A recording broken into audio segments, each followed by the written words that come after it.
Jadi pembahasan mengenai sihir, guna-guna, pelet atau seterusnya dan seterusnya. Yang intinya seluruh penyakit yang misterius itu. Jadi mungkin karena teman-teman di luar sana banyak yang mungkin kebingungan ketika melihat hal demikian. Jadi sihir itu nggak bisa dilihat tapi bisa dirasakan dan nyata dampaknya seperti itu. Dari kesemua itu sebenarnya sama-sama menggunakan jin, sama-sama menggunakan bangsa jin. Kenapa disebut dengan setan? Karena menggunakan sifat yang tidak baik, maka itu yang disebut dengan setan. Jadi sifat yang melekat pada makhluk, seperti itu ya. Dan ini adalah kesimpulan saya, teman-teman. Jadi namanya belajar itu, dalam belajar itu kayak gini, jangan mudah untuk menyimpulkan dan jangan mudah untuk langsung menolak mentah-mentah, tapi lewatilah jalur tengah-tengah kayak gitu dalam belajar itu. Karena setiap pendapat itu pasti ada perbedaan dan nanti teman-teman akan paham yang saya maksud ini. Dan cara kerjanya seperti apa? Cara kerjanya memang di luar akal kita, cara kerjanya. Dan pengaruhnya juga beda-beda. Tapi dari kesemua itu, teman-teman, sebenarnya tidak begitu sulit untuk menangani hal-hal seperti itu. Sekali lagi, tidak begitu sulit. Tapi yang membuat sulit itu karena kita nggak tahu. Nah, itu yang membuat sulit ketika kita nggak paham. Namun ketika kita udah mempelajari, oh cara kerjanya seperti ini, dan untuk ngelawannya itu perlu dengan dorongan yang namanya ketaatan, teman-teman. Jadi nggak bisa hanya semerta-merta mengandalkan setan itu lemah. Nah, ngomong kayak gitu, setan itu lemah, jin itu lemah. Nggak bisa hanya semerta-merta seperti itu. Jadi kita itu perlu membangun yang namanya ketaatan. Karena bagaimana cara ngelawannya kalau tingkah laku sendiri nggak terkendali? Itu yang saya maksud. Jadi kalau hanya ngandalin bacaan-bacaan,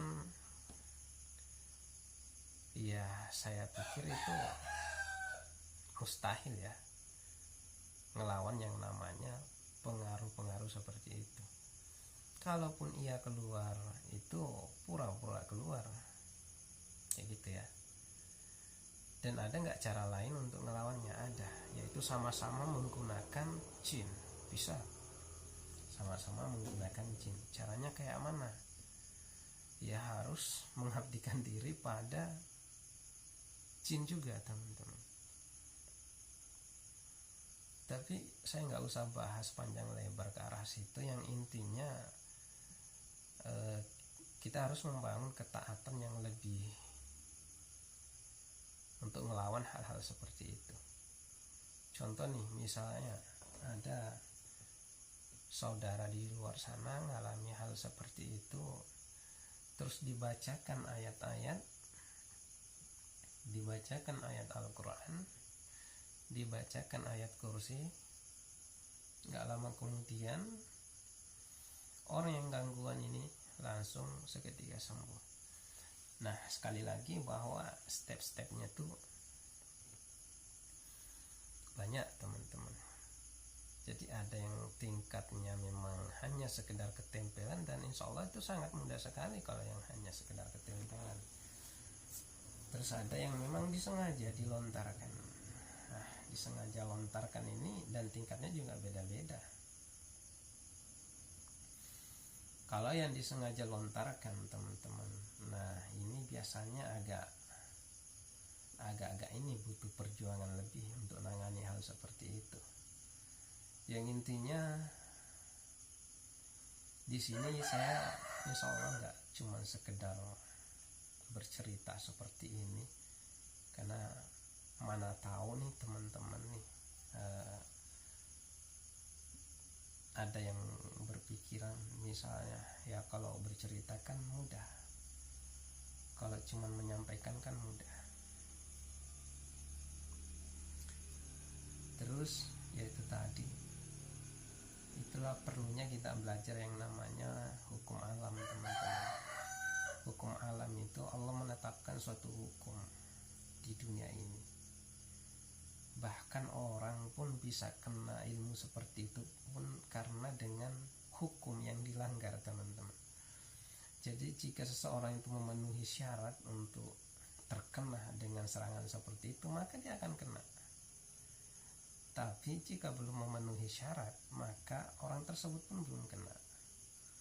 Mau itu ujung-ujungnya bencana buat dia, mau sebagai bentuk ujian buat dia, yang penting akan memenuhi syarat dulu. Contohnya di luar sana nih, banyak sekali yang menantang yang namanya ilmu seperti itu, karena ada yang nggak percaya, ataupun ada yang percaya tapi penasaran, ada yang kayak gitu. Jadi jika andaikan memenuhi syarat, maka dia akan kena, orang itu akan kena. Karena semua orang potensinya itu bisa besar kemungkinan bisa terkena serangan seperti itu. Terus syaratnya apa supaya kena? Syaratnya Allah yang tahu, Allah yang lebih tahu, dan Allah yang lebih paham. Kita hanya menelusuri kok orang bisa kena, dan setelah kena, orang terkena santet itu bisa sebagai bentuk ujian buat dia, dan memang bisa sebagai bencana juga buat dia. Itu kembali pada perilaku seseorang itu sebenarnya teman-teman.